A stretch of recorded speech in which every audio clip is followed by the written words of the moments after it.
Alors on va préparer des couteaux, donc le coquillage, de petite pêche locale, dans le sens où c'est un matelot, on pourrait dire, qui les pêche lui-même à la main, hein, c'est pour ça qu'ils sont...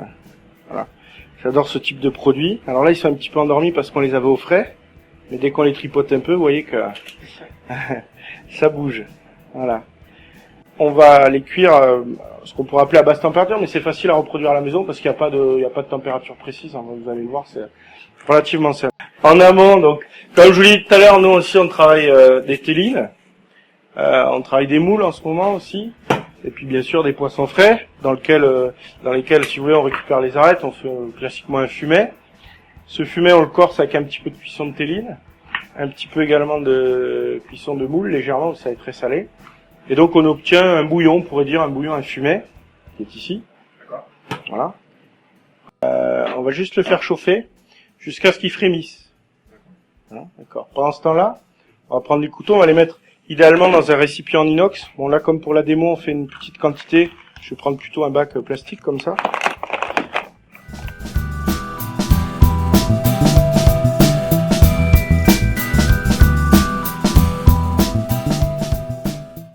Donc, on va utiliser donc toujours de la poudre d'amande blanche, de préférence qualitative française. Alors oui, ça vaut cher, mais bon, comme les couteaux, hein, tout bon produit.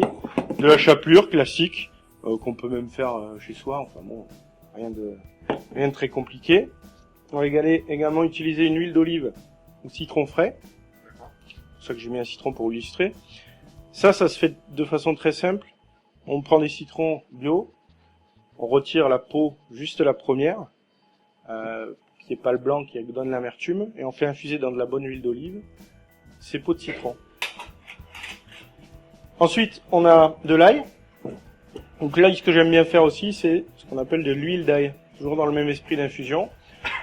On prend de l'ail qu'on épluche, qu'on dégerme, et puis avec la chair de l'ail, on met simplement de l'huile de tournesol, on la mixe, et ça va donner une purée d'ail.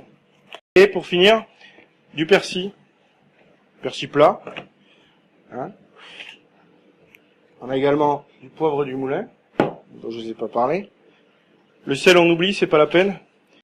Alors ici, on est arrivé à ce qu'on voulait, c'est-à-dire que tout doucement, on est arrivé à un frémissement, à un début d'ébullition. Vous savez, le frémissement, quand ça commence à blobloter sur le tour, on coupe le feu et on vient verser sur les couteaux vivants.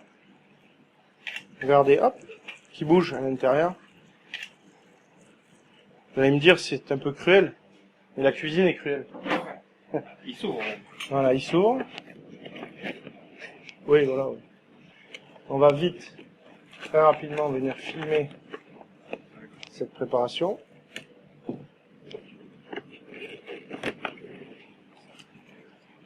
Voilà. Ok.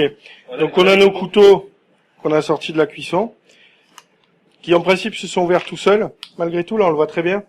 Toujours une petite attache, un petit muscle. Vous voyez là, hop. Donc l'intérêt c'est que on arrive à la casser pour ouvrir le couteau complètement, qu'il soit à plat. Parce que on va mettre un petit assaisonnement dessus, et pour que ça tienne sous la salamandre, c'est-à-dire qu'on a mis à chauffer qui est chaude, il faut que ça tienne droit, quoi. Voilà. Donc on le casse légèrement. Alors là, deux écoles. La première consiste à sortir carrément les couteaux de leur coquille. Voilà. Moi, ce que j'aime dans le couteau, peut-être parce que je suis né ici et que j'ai le palais, hein, c'est tout. Voilà, j'aime manger l'intégralité du couteau.